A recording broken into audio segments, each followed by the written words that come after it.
Praise the Lord. ഈശോമിശിഹായ്ക്ക് സ്തുതിയായിരിക്കട്ടെ. വിശുദ്ധ ലൂക്ക എഴുതിയ സുവിശേഷം അധ്യായം 18.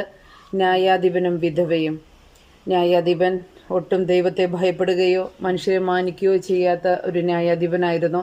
വിധവയാകട്ടെ എതിരാളിക്കെതിരെ നീതി നടത്തിത്തരാൻ വേണ്ടി എപ്പോഴും ശല്യപ്പെടുത്തിക്കൊണ്ടിരുന്നൊരു വിധവ. ആ വിധവയുടെ ശല്യം കാരണം ന്യായാധിപൻ നീതി നടത്തിക്കൊടുത്തു. ആ നീതി നടത്തിക്കൊടുത്തതിന് ശേഷം ആ വിധവയ്ക്ക് ഈശോയിൽ വിശ്വാസമുണ്ടായിരുന്നോ എന്നൊരു ചോദ്യം. കാരണം 18-ാമത്തെ അധ്യായത്തിൽ 8-ാമത്തെ തിരുവചനം പറയുന്നു, എങ്കിലും മനുഷ്യപുത്രൻ ഭൂമിയിൽ വരുമ്പോൾ വിശ്വാസം കണ്ടെത്തുമോ?